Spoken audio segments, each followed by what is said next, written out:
practice physical distancing by always staying within 6 feet away from other passengers. Thank you for your cooperation.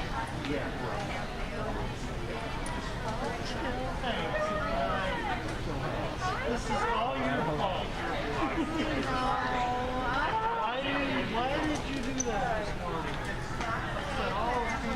Hey, oh my gosh, I haven't seen you in so long. It's intentional. This is definitely not for a tall person. So we also have Jill with APS is here. Yeah, he got home. This is Eric and Frank. Hey, Eric. Nice to meet you. All right, Jill, I'm talking to you from APS. So do you want us one at a time or next to each other? One at a time would be good. Okay. Hey, give me 1 second. Okay. Yeah, I'm calling the desk. All right, cool. Yeah, let him know. It's going to be both Sky Harbor and APS. 2 minutes. Oh, okay. Okay, they're going to go on in 2 minutes. Why 2 minutes? Is this live? No, but we get crappy reception, so we feed it back live. Oh, okay. Well, and also they might stream it online. Oh, That's out of my control. Yeah, I think. Okay. it's not live. Okay. They just want it back in the office. But you never know. Okay. See. So yeah, so Jill is also available with APS, so if you have APS questions. Jill, do you know Steve? Even though you're not live, please. So I haven't seen you in so long. I know. Well, I come and go. That's nice. I think they're already rolling on us. Hey, is everyone good to go? Yeah. All right, let's roll. Let's do it. Okay.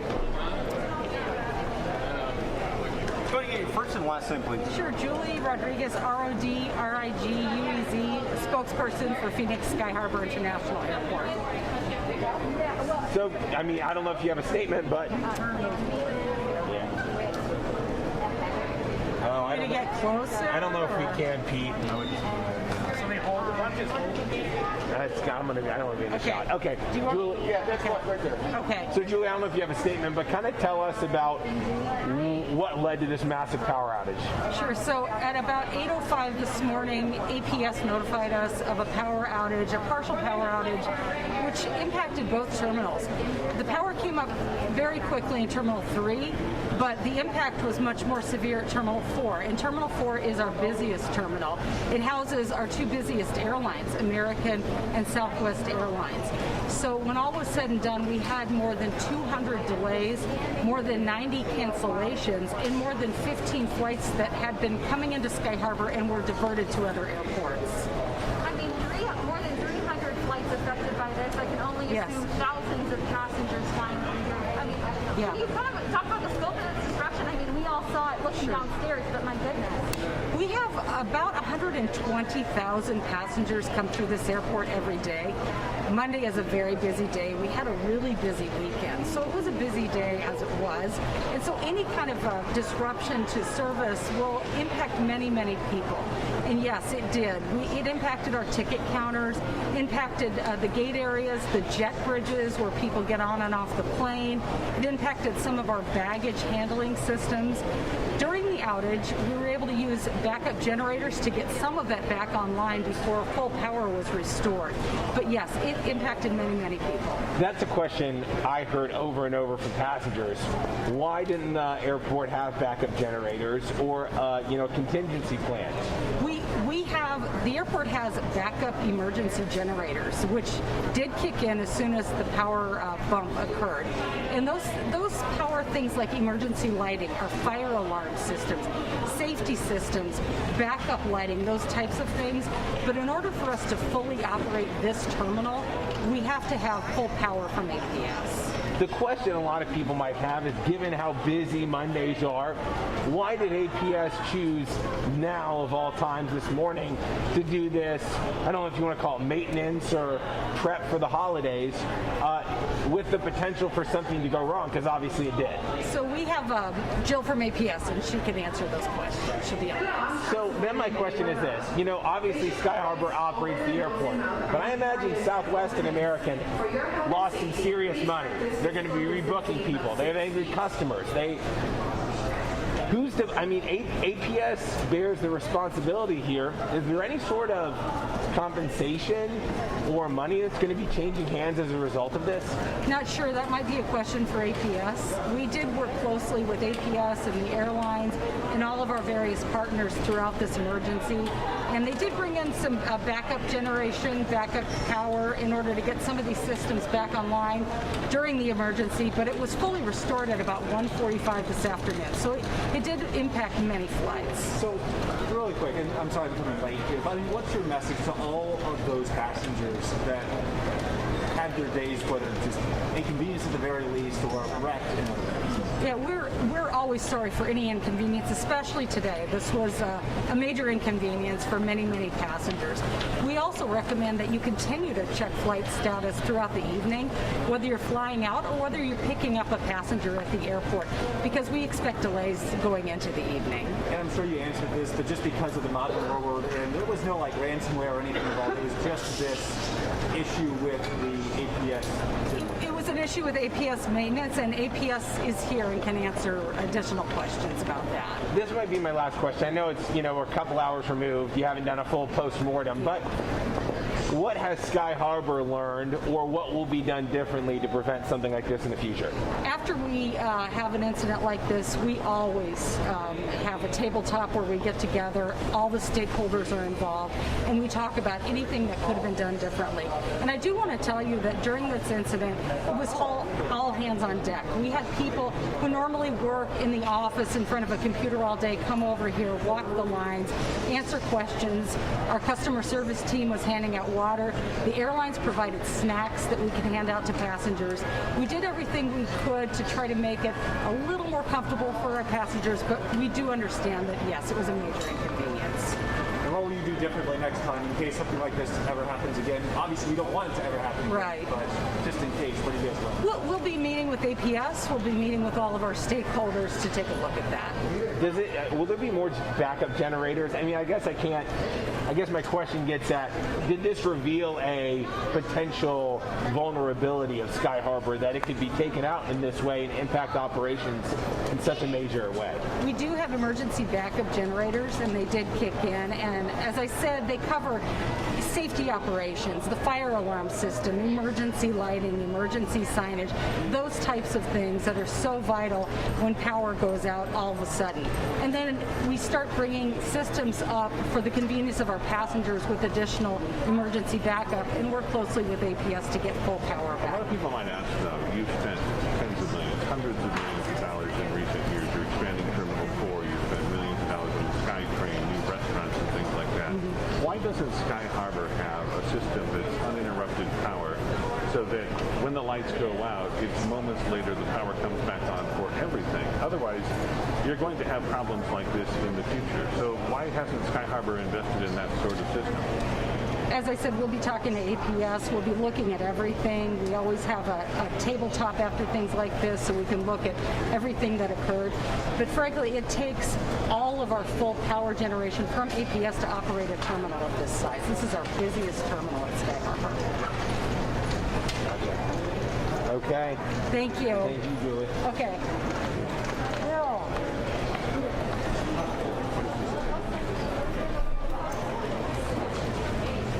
You're the right height. And you want my I don't need a box. No, you're good. I am Jill Hanks, spokesperson for APS. I am too short. Yeah. Yeah, Julie's a lot taller than me. I think that should be Yeah, good. it's good. All right, Jill. Jill Hanks, Jillhanks. HANKS, APS spokesperson. So, That control, what broke?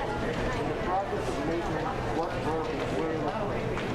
A piece of equipment broke. What happened was our crews were out here this morning. They were doing some preparation before the upcoming holiday travel season when it gets really, really busy here. And they were doing planned maintenance in what is called a switching cabinet. And while they were doing some switching in there, a piece of equipment broke. And that caused the power outage, and it also injured our employee, who I am very grateful to say is now released from the hospital and recovering at home. I got to clarify. You say it broke. Did it break because of user error? I mean, that piece didn't malfunction, wouldn't have malfunctioned if they weren't there, correct? There is no indication of that I am aware of, that it is human error, but we are certainly looking into what caused the piece of equipment to break. Well, I asked them this, but you know, some people are going to ask why on a Monday morning, during a busy travel day, did APS choose to do it then? I mean, obviously you couldn't have foreseen this, but was there talk of doing it overnight when the risk was lower? Unfortunately, I don't know the answer to that. That would be a question for our planners. But we, Sky Harbor is a valued customer of ours. We are partners with them. Our folks have been in communication with them all day long. And we sincerely apologize for this inconvenience, for this disruption to travelers, to airport staff, to airline staff who rely on us for essential service. What's the difference between, Terminal 3 coming right back on where Terminal 4 was down for hours and hours and hours? So it's just in rerouting the power. So why reroute to Terminal 3 versus Terminal 4? It's just where we are able to reroute.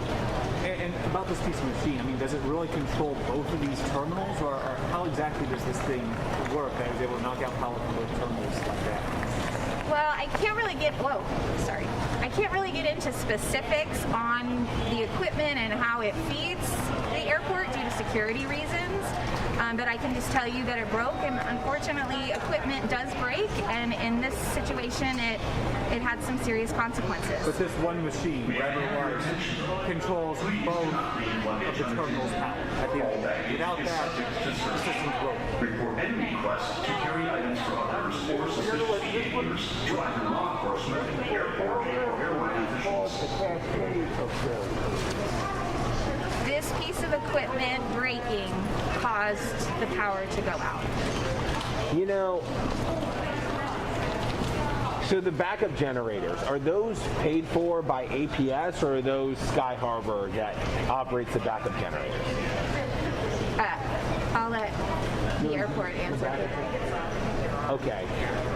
I asked her this question, but the fact that it was down for so long, and there are a litany of issues that come with not having power when you have TSA and a space this large that's a vulnerable soft target, did it reveal a vulnerability or potential issues with the infrastructure that APS has in place? It was simply a piece of equipment that broke. I think, it's important to remember that electricity is dangerous. Working with electricity is dangerous. And so while our crews were working to restore power as quickly as they could, they have to do it as safely as they can. And in this case, the decision was made that the best solution was to replace all of the equipment with brand new equipment. So bringing that in, getting that set up and ready to go took some more time. How long does this type of equipment usually last? When was the last time maintenance was done on it? We do these inspections annually. Okay. And how long does this type of equipment that broke today, how long does it usually last? I don't know the answer to that. I'd have to ask one of our subject matter experts. You mentioned the burns on the guy. How seriously, or where was he burned specifically? And did those burns come from like a fire, or how did he get burned? Due to employee privacy, I can't get into injuries. I can tell you that fortunately, after being treated at the hospital, our employee is home, recovering at home. Is this more of like a fire, explosion? How would you describe what ended up happening that gave him these burns? All I can tell you is that a piece of equipment broke, it caused the outage, and it caused the worker to be injured. Do we know how old this equipment is? I don't. I mentioned this about Southwest and American losing tons of money. They'll have to pay people in vouchers, right? Is there any way, is it just kind of like, sorry, tough luck, or does APS work with those companies to compensate? Or What we're focused on today is resolving the issue, finding out what caused the issue, and our employee who's recovering. But are you worried you'll be financially liable in any way for what happened here today? Like I said, we're focused today on resolving this situation, restoring this essential service, and on our employee who's injured and finding out what happened. So where are you guys focused on to make sure that this never happens again? That we don't see these lines, we don't see this power go off like we saw today. The fact of the matter is that equipment does break, and today it had unfortunate consequences, and we are really sorry for that. But equipment does break. I mean, think of your car. Pieces on your car break, and you have to take it in for service. Doing scheduled maintenance on your car can cause something else to break. So it's really unfortunate, and we apologize for that. Okay. And then the employee who got injured, how many years was he with APS? I don't know. Okay. And how many people were down there total? He wasn't acting alone? Not alone. I don't have the total number. All right. How many crews did you deploy out here once you realized the issue?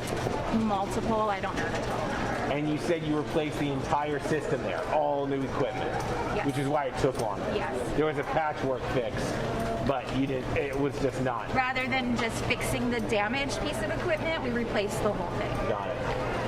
Okay. Thanks for your time. Thank you, Jill. Thank you.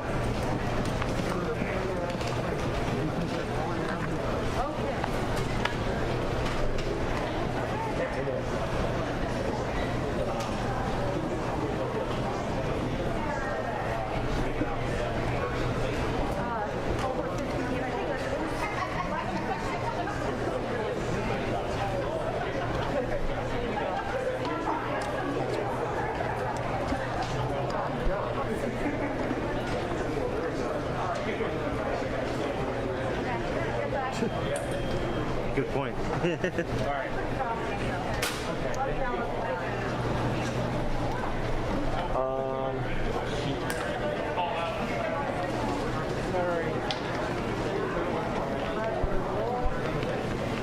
How many times have you done that? I'm trying to think. Always. I'm doing well.